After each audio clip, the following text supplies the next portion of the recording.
Bonjour, c'est Jules Lavie pour Code Source, le podcast d'actualité du Parisien. Il a fallu arrêter net les cours à la mi-mars. Aujourd'hui, les professeurs et les chefs d'établissement doivent organiser une reprise de l'enseignement à partir du 11 mai. Mise en place des gestes barrières, inquiétude des parents, absence des personnels dont la santé est fragile, cette rentrée sera compliquée. Code Source vous raconte aujourd'hui le défi que doit relever l'éducation nationale avec Christelle Brigodeau, journaliste au service Société du Parisien, en charge notamment de l'éducation. Nous, les adultes, on va mettre des masques, c'est ce qui est recommandé aux enseignants, etc. On n'est pas tous habitués. Donc parfois... Le président Emmanuel Macron dans une école le 5 mai à Poissy en région parisienne. Christelle Brigodeau, il s'adresse aux enfants des soignants qui continuent donc d'être accueillis en classe depuis le début de cette crise sanitaire. Il ne faut pas qu'il y ait un bout de virus. On voit le président de la République avec un masque bleu nuit, tout comme le ministre de l'Éducation qui est avec lui. Ils sont dans une classe modèle un petit peu, une classe plutôt jolie avec les élèves qui se tiennent les uns des autres à bonne distance. Et l'idée pour le président de la République, c'est de montrer que le retour à l'école est possible. Christelle Brigodeau, on va revenir ensemble sur la difficile réouverture des écoles et on a choisi de commencer cet épisode par le début. Nous sommes avant la mise en place du confinement, ça paraît aujourd'hui très loin, le jeudi 12 mars. Jean-Michel Blanquer, on en est à 4 départements qui ont fermé l'ensemble des établissements scolaires. Est-ce qu'il est envisagé, possible, dans les jours qui viennent, que cette liste s'allonge encore ou qu'on ferme toutes les écoles de France ? Alors, la liste va nécessairement s'allonger, c'est évident. Nous n'avons jamais envisagé la fermeture totale parce qu'elle nous semble contre-productive. Ça, c'est le ministre de l'Éducation, Jean-Michel Blanquer, sur France Info. Et le soir même, Emmanuel Macron s'adresse aux Français. Dès lundi et jusqu'à nouvel ordre, les crèches, les écoles, les collèges, les lycées et les universités seront fermés. Christelle Brigodeau, 12 heures seulement séparent ces deux interventions radicalement différentes. Que s'est-il passé ? Il s'est passé un coup de théâtre, en fait. C'est pas du cinéma, le gouvernement n'a pas voulu faire durer le suspense. Il y a vraiment eu un changement d'orientation. Même quelques heures avant l'intervention du chef de l'État, on me redit au ministère de l'Éducation, non, ce n'est pas envisagé. Donc, l'intervention du président de la République quelques heures plus tard surprend vraiment tout le monde. Cette décision de fermer les écoles dans tout le pays, comment Emmanuel Macron la justifie ? En expliquant qu'il faut gagner du temps contre l'épidémie, freiner au maximum la propagation du virus. On pense à ce moment-là que les enfants jouent un rôle important dans la propagation du virus en étant porteurs sains. L'idée, c'est de fermer les écoles pour éviter que les écoles soient des nids, finalement, de propagation du Covid.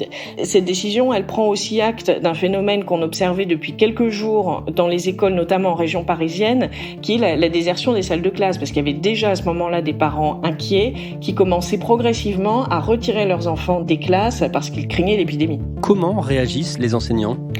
Alors ils se précipitent sur la photocopieuse parce qu'en fait ils apprennent le jeudi soir à la télévision comme tout le monde qu'ils vont devoir travailler de manière radicalement différente dès le lundi. Donc le vendredi matin, beaucoup d'enseignants vont photocopier des manuels, des exercices, faire vraiment tout ce qu'ils peuvent pour que leurs élèves repartent le vendredi soir avec déjà du travail à faire, des choses un petit peu consolidées. Ils prennent aussi les adresses mail des parents. Enfin bref, ils essayent de se projeter tout de suite. C'est un moment compliqué pour les enseignants parce qu'ils découvrent les choses en même temps que les parents qui leur posent des questions, ils n'ont pas les réponses. Les parents, eux aussi, forcément, sont pris de court. Oui, pour beaucoup, et notamment dans les régions où le virus circule peu, c'est une énorme surprise. Et là, on découvre tout un monde finalement qui s'ouvre. C'est celui du télétravail, c'est celui du système D pour essayer de faire garder les enfants quelques heures par la voisine parce qu'on doit aller travailler. Puisqu'à ce moment-là, on annonce la fermeture des écoles, mais pas encore le confinement.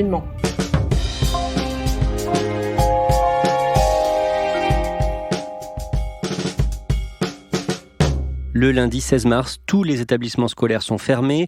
12 millions d'élèves de la maternelle au lycée restent chez eux. C'est historique, Christelle Brigodeau ? Oui, d'après l'historien Claude Lelièvre que j'ai interrogé au moment de cette fermeture, c'est totalement historique. Même pendant la Première Guerre mondiale, quand les obus tombaient sur la Somme en 1917, les écoles étaient encore ouvertes. Cette fermeture totale est totalement inédite en France. Quel est le mot d'ordre du ministre de l'Éducation, Jean-Michel Blanquer ? c'est de dire que, certes, les bâtiments sont fermés, mais l'école continue. On veut faire en sorte que les élèves continuent d'apprendre, parce qu'on ne sait pas combien de temps les écoles vont rester fermées. D'ailleurs, à ce moment-là, il n'est absolument pas question, par exemple, de repousser le bac. Le ministre veut donner des perspectives aux élèves et leur dire, voilà, c'est pas les vacances, on continue de travailler. Les profs et les élèves commencent donc à faire classe à distance. Racontez-nous comment ça se met en place. Ça se met en place avec pas mal de couacs, parce qu'il y a 12 millions d'élèves qui doivent se connecter en même temps, 800 000 enseignants qui essayent tous de faire du mieux qu'ils peuvent en envoyant des mails, en se connectant à ce qu'on appelle les ENT, c'est les environnements numériques de travail que les collégiens et lycéens connaissent bien, parce que c'est par là qu'on passe normalement pour communiquer avec le collège ou le lycée. Sauf que 12 millions de personnes qui se connectent en même temps, ça fait des bugs. Donc pendant la première journée, les élèves ont du mal à se connecter, ça crée pas mal d'inquiétudes chez les profs qui se disent voilà, si ça dure comme ça, on va pas y arriver. Mais petit à petit, les choses se décantent. Déjà, il y a un énorme travail qui est fait au niveau du ministère de l'Éducation nationale pour consolider les réseaux, pour faire en sorte que le système tienne. Il y a des élèves aussi, peut-être plus aguerris que leurs profs sur le numérique, qui leur donnent des conseils en leur disant voilà, vous devriez utiliser telle application, ça marchera mieux. Donc les profs se mettent sur différentes plateformes, sur Discord, sur Zoom, et assez rapidement, finalement, les choses se mettent en ordre. Mais c'est parfois difficile pour certaines familles. Oui, évidemment. Le grand problème de cette continuité pédagogique, c'est qu'elle renforce énormément les inégalités sociales entre les familles où les parents peuvent, par exemple, suivre leurs enfants et celles où les parents ne peuvent pas, et aussi entre les familles qui ont des ordinateurs à la maison, suffisamment pour que les parents télétravaillent et que les enfants puissent faire l'école à la maison, et les familles qui n'en ont pas. Le ministère de l'Éducation estime qu'entre 5 et 8% des élèves ne répondent plus à leurs professeurs. On s'aperçoit aussi à ce moment-là que beaucoup de lycéens qu'on pensait ultra connectés n'ont pas de connexion Internet, ou alors ils peuvent suivre les cours uniquement sur un smartphone bon marché, ce qui n'est pas suffisant pour, par exemple, suivre une visioconférence. Qu'est-ce qui est fait pour eux ? Les établissements cherchent partout des tablettes, des ordinateurs à leur prêter. On voit ça notamment dans les banlieues, dans les zones en difficulté où les élèves expliquent qu'ils n'arrivent pas à se connecter. Il y a aussi assez rapidement un autre système qui va être mis en place pour les élèves, notamment de zones rurales qui n'ont pas de connexion.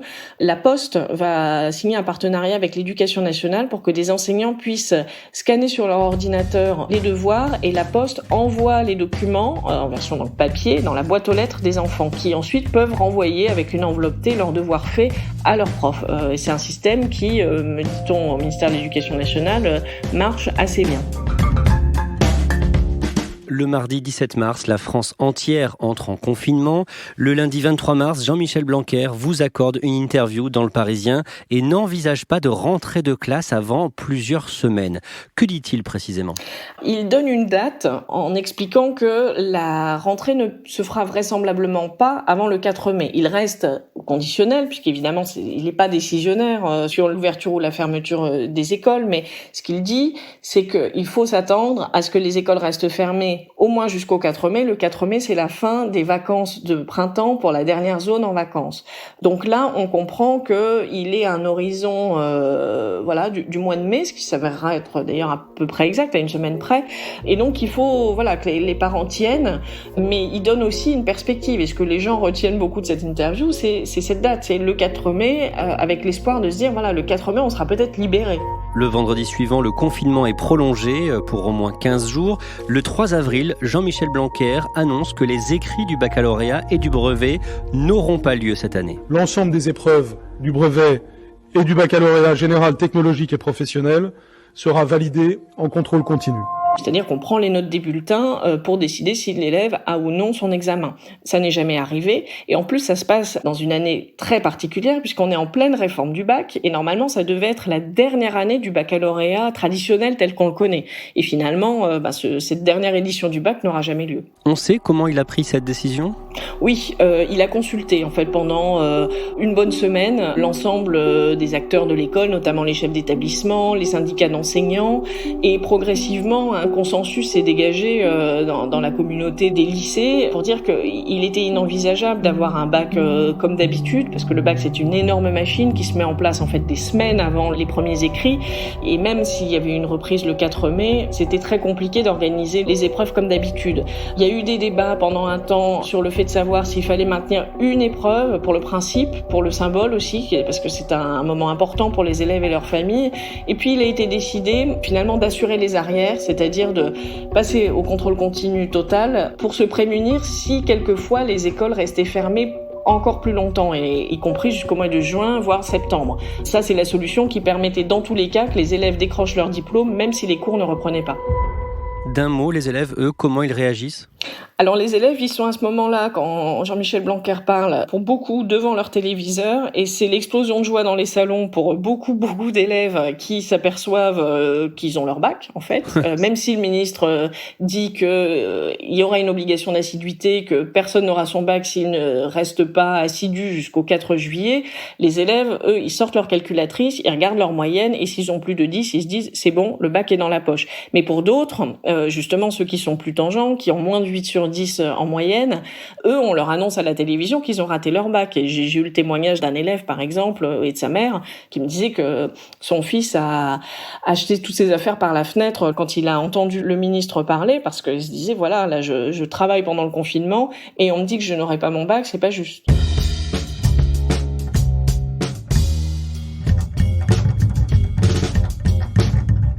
Christelle Brigodeau, dans sa 3e allocution le 13 avril, Emmanuel Macron annonce la fin du confinement strict à partir du 11 mai. C'est aussi à partir de cette date que devront rouvrir progressivement les écoles. Et là aussi, c'est une surprise. Oui, de la même manière que tout le monde a été pris de court au moment de l'annonce de la fermeture totale des écoles, le monde scolaire est encore pris de court à l'annonce de la réouverture des écoles. Ça paraît surprenant, mais dans les discussions qui avaient lieu entre le ministère, les syndicats d'enseignants, par exemple, pendant les jours précédents, plusieurs sources m'ont expliqué que la date sur laquelle se fixaient les gens, c'était plutôt au mois de juin, voire septembre. C'était une hypothèse, pas privilégiée, mais c'était une hypothèse. Mais en tout cas, la date du 11 mai paraît assez prématurée à une partie du monde scolaire. Et c'est une date qui surprend parce que tout le monde se demande comment elle a été choisie et sur quoi elle se base. Justement, le président utilise quel argument ? Alors, le président utilise l'argument de la justice sociale, un fait qui est constaté par tout le monde dans les écoles, les collèges et les lycées. Il explique que la continuité pédagogique, c'est une bonne chose, mais qu'elle laisse sur le bord du chemin trop d'élèves, qu'il y a un risque de décrochage pour une partie des enfants, et que le plus tôt les enfants reviennent à l'école, mieux ce sera pour eux. Moins on aura de pertes finalement à la rentrée d'enfants complètement presque déscolarisés.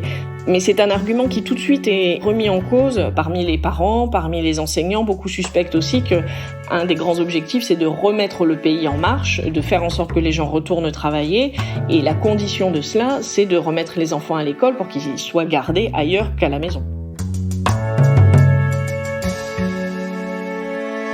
Le mardi 21 avril, devant les députés, le ministre Jean-Michel Blanquer propose un calendrier de retour progressif à l'école, une rentrée étalée sur 3 semaines par tranche d'âge et par petits groupes, à partir donc du 11 mai. Mais cette initiative ne plaît pas du tout à Matignon. En fait, ce que Matignon va reprocher au ministre de l'Éducation nationale, c'est d'avoir été, selon lui, trop affirmatif dans le scénario et peut-être trop précis. Juste après son intervention, l'après-midi même, le directeur de cabinet Jean-Michel Blanquer va essuyer une soufflante monumentale de la part de son homologue à Matignon sur le thème « Vous en dites trop » et de manière trop ferme. En fait, du côté du ministère de l'Éducation nationale, l'idée c'est de donner un cap aux écoles, parce qu'on sait que remettre les écoles sur pied, ça se fait en plusieurs jours, ça prend beaucoup de temps. Encore une fois, c'est 12 millions d'élèves, c'est des milliers de bâtiments à réouvrir. Et donc, le ministère de l'Éducation nationale veut aller vite pour donner une perspective et faire en sorte finalement que les gens se mettent en ordre de marche. Le samedi 25 avril, le conseil scientifique qui guide l'exécutif dans la gestion de cette crise publie tardivement un avis sur la réouverture des écoles le 11 mai. Que dit-il ? Il dit septembre. Il dit plus précisément dans son avis qu'il lui paraît plus approprié de laisser les écoles, collèges et lycées fermés jusqu'à la rentrée des classes de septembre pour se prémunir contre un rebond de l'épidémie. Mais le Conseil scientifique prend acte de cette décision politique. C'est vraiment écrit noir sur blanc dans l'avis. Cet avis est mis en ligne un samedi soir à 22h et dit la réouverture le 11 mai, c'est une décision politique. On prend acte de cette décision et pour accompagner cette réouverture, voilà ce qu'on préconise. Et les préconisations sont drastiques. Il s'agit pour tous les enfants, par exemple, de se laver les mains au moment où ils arrivent à l'école, à chaque fois qu'ils se touchent le nez ou qu'ils éternuent, avant de manger, après. Il y a des mesures aussi de distanciation sociale importantes. Il faut 1 mètre entre chaque table. Des enfants qui ne se croisent pas dans les couloirs, qui mangent à leur place dans leur classe plutôt que d'aller à la cantine. C'est des mesures très contraignantes et qui changent radicalement la vie des écoles. Les professeurs s'en rendent compte tout de suite. Christelle Brigodeau, justement, à ce moment-là, que vous disent les enseignants et les chefs d'établissement ? Les enseignants et les chefs d'établissement sont déjà assez estomaqués d'apprendre que le Conseil scientifique n'était pas pour une ouverture des écoles le 11 mai. Sachant qu'il y avait déjà beaucoup d'inquiétudes dans la communauté éducative sur les conditions de cette réouverture, ça jette encore un doute sur les conditions de sécurité à la fois pour les enfants et pour les adultes qui les encadrent. Et puis très vite aussi, il se pose 1000 questions sur la faisabilité de ces recommandations. Avoir 1 mètre entre chaque bureau, concrètement, ça veut dire 4 mètres carrés par enfant, puisqu'il faut qu'il y ait 1 mètre devant le bureau, derrière et sur chaque côté, et 4 mètres carrés par enfant dans des classes qui font 25 mètres carrés, c'est pas possible. Confrontant la réalité de leur école aux préconisations, ils se disent on n'y arrivera jamais. Le 28 avril, Édouard Philippe dévoile le plan du gouvernement pour sortir le pays du confinement. Concernant l'école, le Premier ministre choisit un retour en classe très progressif. Il y a 2 maîtres mots dans son allocution concernant les écoles, c'est la progressivité et puis aussi la latitude laissée au terrain. Il essaye de rassurer en expliquant que on mettra en place toutes les mesures sanitaires, mais c'est le terrain qui choisira, qui décidera de la faisabilité des choses. Et ce qui commence à être dit au niveau de l'éducation nationale pour accompagner cette annonce, c'est que dans les écoles où les règles sanitaires ne sont pas tenables, on n'ouvrira pas ou pas dans les mêmes conditions. Comment les enseignants voient cette stratégie ? Là encore, ils se posent énormément de questions. Un syndicaliste, par exemple, m'a expliqué que ce déconfinement des écoles, c'est comme un atterrissage d'un astronaute. Vu de loin, ça paraît faisable, et puis plus on se rapproche, plus on voit les détails, et plus on se demande où on va atterrir. L'état d'esprit là, des enseignants à ce moment-là, ils se disent, bon, nous on veut bien, on a envie de retrouver nos élèves, beaucoup d'enseignants le disent, on a du mal à savoir comment. Le dimanche 3 mai, plus de 300 maires d'Île-de-France, dont la maire de Paris, Anne Hidalgo, écrivent dans une lettre au président qu'ils ne rouvriront pas les écoles le 11 mai. Ils disent que c'est infaisable, en fait, en résumé, que la date du 11 mai est prématurée. Il faut savoir que on est à 1 semaine donc de la réouverture. Avant cela, le vendredi 8 mai est un jour férié, donc sans école. Ça laisse très peu de jours pour les écoles pour s'organiser. Beaucoup craignent que ce soit pas faisable. Donc en fait, ils demandent un délai. Ils disent, nous on veut bien rouvrir, mais dans ces conditions-là, on va pas y arriver. Je comprends leur angoisse, je comprends leurs questions, leurs inquiétudes. Mais ils veulent bien faire. Et donc, il faut leur laisser le temps de bien faire et la souplesse. J'étais à l'instant avec des maires qui parfois ont signé des tribunes. Tous m'ont dit, on veut rouvrir. Je n'ai pas un maire avec qui j'ai parlé aujourd'hui qui m'a dit, nous ne voulons pas rouvrir. Certains m'ont dit, on va réussir à rouvrir dès le 12. Un autre m'a dit, peut-être que j'aurai plus de confort si je peux ouvrir le 14. Le tout, c'est que les maires, avec leurs directeurs d'école, leurs enseignants, soient sur une position commune concertée et que les parents soient bien informés. Quelque part, il lâche du lest malgré tout, Emmanuel Macron ? Et oui, il essaye de jouer fin, disons, en rassurant, tout en expliquant quand même qu'il faut y aller. Il ne s'agit pas de dire faites comme vous voulez, si vous voulez ne pas rouvrir, ne rouvrez pas. On dit rouvrez comme vous voulez, mais rouvrez.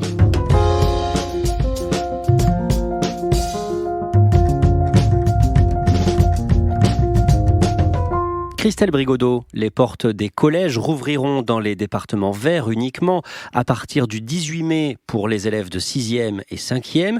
Et pour les autres collégiens et lycéens, la décision sera prise fin mai. Partout en France, les écoles maternelles et primaires doivent accueillir à nouveau les élèves à partir de la semaine du 11 mai.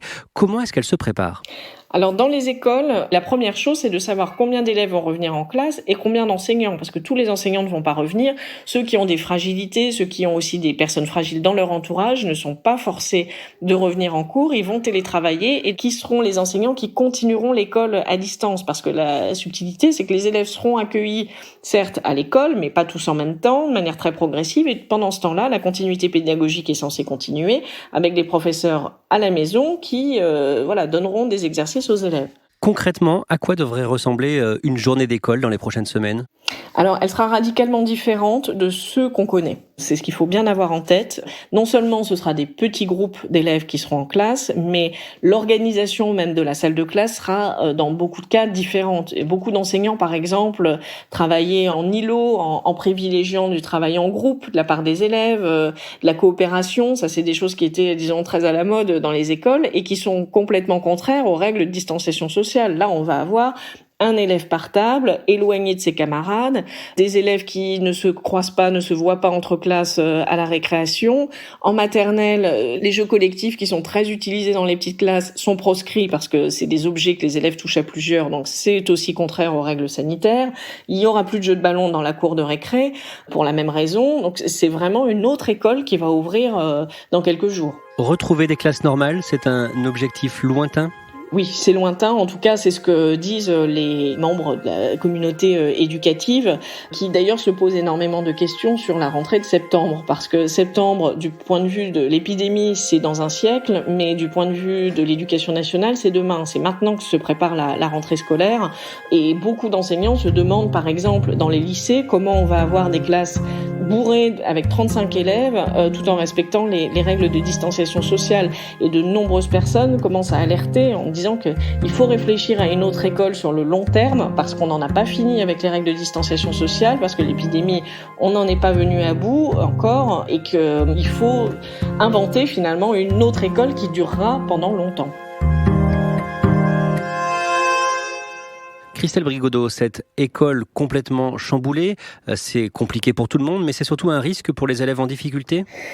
La lutte contre le décrochage scolaire, c'était depuis plusieurs années un objectif assez prioritaire du ministère de l'Éducation nationale. C'était une bataille qui portait ses fruits. Et là, le risque, c'est qu'on retombe finalement des années en arrière avec beaucoup d'élèves qui, notamment dans les lycées professionnels, auront pendant 6 mois coupé avec l'école et risquent de ne pas revenir ou de revenir avec beaucoup de lacunes. Donc, il y a des choses là qui sont en train de se mettre en place pour essayer de raccrocher ces élèves, notamment par exemple pour les petites classes, des dispositifs de soutien qui vont se mettre en place au mois d'août, des vacances dites apprenantes pendant les mois d'été de juillet et août. Il faudra aussi, disent les enseignants, revoir les programmes scolaires pour faire en sorte de ne pas recommencer une année en septembre comme si de rien n'était, mais de prendre en compte le fait que une partie des élèves pendant 6 mois n'auront de fait pas eu classe.